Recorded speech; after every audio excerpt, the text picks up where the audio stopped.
সেই কষ্টটা আমি করবো, তাহলে আমার জীবনের সার্থকতা হবে, আমার রাজনীতির জীবনের সার্থকতা।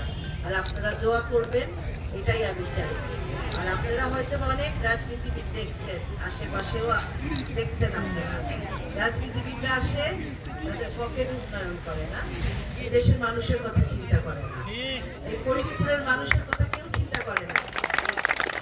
খুব বঞ্চিত, নিগৃহীত এই ফরিদপুরের মানুষের কত আগায় যেতে পারতো এই ফরিদপুর, কিন্তু অনেক পিছিয়ে গেছি আমরা এই 15-16 বছরে।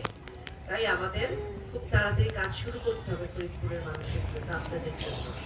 তাই আমি চাই আপনারা নিজেদের ভোটটা তো নষ্ট করবেনই না, আপনার আশেপাশে পাড়া প্রতিবেশী, আত্মীয় স্বজন, বন্ধু বান্ধব যারা আছে তাদের সবাইকে আপনারা উৎসাহিত করবেন যে না, এবার আমরা ভোটটা নষ্ট করব না।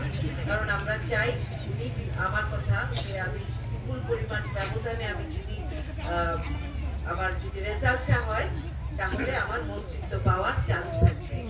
আর মন্ত্রিত্ব পেলে তো আপনাদের জন্য আমি কাজ করব। আমার বাবা যেটা আবার বলি, আমার বাবা যেটা শিখাই গেছে, আমার বাবা সে 3 বার মন্ত্রী ছিলেন, 5 বার এমপি ছিলেন, একটা আচর তার কাগজে তার কোনো জায়গায় পড়ে নাই। আর আমাদের একটা পীরের আছে, তো পীরের আমাদের, আমরা পীরের বংশের, সেই জন্য আমাদের অনেক কিছু মেনে চলতে হয়, আমরা হারাম হালাল অনেক কিছু মেনে আমাদের চলতে হয়। তা নাহলে আমরা এই যে আল্লাহর রহমতটা, সেটাই আমরা হারাই পাবো।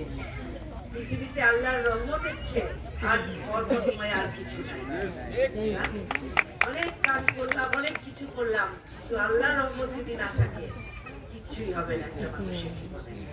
হ্যাঁ, তো ওইটাই চাই, আপনাদের দোয়া চাই, আপনারা যেন ভালোবাসেন, সমর্থন করেন, এবং আপনারা যেন বলেন না কামাল ইউসুফের মেয়ে কামাল ইউসুফের মতোই, বরঞ্চ বলবেন যে কামাল ইউসুফের চেয়েও বেশি ভালো কাজ করছে। ইনশাআল্লাহ 12 তারিখের পরে এমপি হয়ে আবার আমি আসবো আপনাদের এখানে ধন্যবাদ দিতে। তখন আমি চাই আরো মানুষ, 6 নম্বর ওয়ার্ডের আরো মানুষ আসুক। আমি আপনাদের ধন্যবাদ দিতে আসবো।